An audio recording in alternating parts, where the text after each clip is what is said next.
कोल्हापुरातील ज्येष्ठ छायाचित्रकार आणि पत्रकार मोहन मेस्त्री यांनी जोपासलेला छंद आता त्यांच्या उत्पन्नाचा स्रोत बनलाय।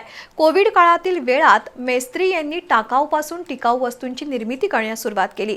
नारळाच्या करवंट्या गोळा करून त्यांनी विविध प्रकारच्या आकर्षक वस्तूंची निर्मिती केली आहे।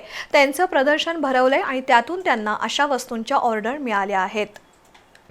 कोल्हापुरातील ज्येष्ठ वृत्तपत्र छायाचित्रकार मोहन मेस्त्री यांनी नारळाच्या करवंट्या आणि इतर टाकाऊ साहित्यापासून आकर्षक आणि उपयुक्त वस्तू तयार केल्या आहेत। कल्पकता आणि पर्यावरणाविषयीची जाणीव यांचा सुंदर संगम म्हणजे हा उपक्रम म्हणता येईल।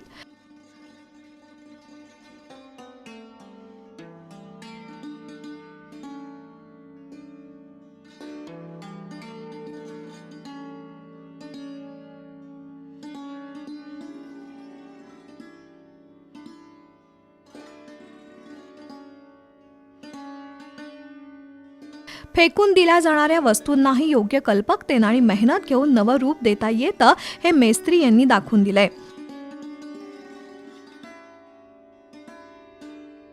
आपल्या छंदातून त्यांनी शोभेच्या, सजावटीच्या आणि घरगुती वापराच्या अनेक प्रकारच्या वस्तू तयार केल्या आहेत।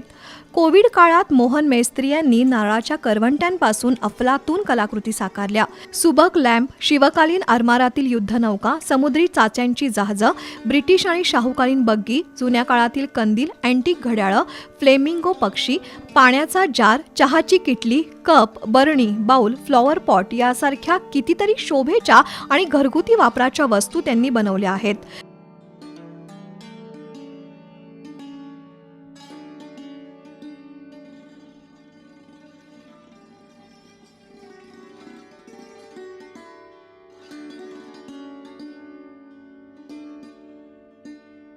त्यांनी बनवलेली फुटबॉल विश्वचषकाची प्रतिकृती सुद्धा सध्या चांगलीच गाजत आहे। दरम्यान ह्या काळात फुटबॉलचा फेवर सुरू झाला। लोकांना बघेल तिथं ते पोस्टर लागले केले। कोल्हापुरातच नव्हे, कोल्हापुरात फुटबॉल पंढरी आहे। कोल्हापुरातच नव्हे, जगभरात फुटबॉलचं एवढं वेड लोकांना लागलं आहे। त्यात मग आपण का मागं करवंटीपासून फुटबॉलचं काय करता येईल, ती करवंटीतनं करणं सोपं नव्हतं।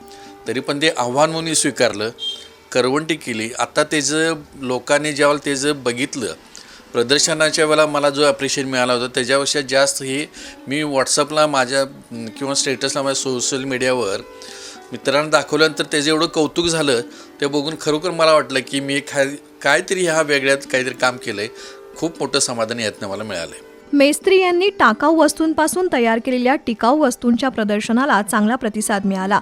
त्यातून अनेक वस्तूंची विक्रीही झाली। त्यामुळे मेस्त्री यांनी आपल्या छंदाला अधिकच गती दिली आहे। त्यांनी बनवलेल्या वस्तूंना आता वेगवेगळ्या व्यक्ती आणि संस्थांकडून वाढती मागणी आहे।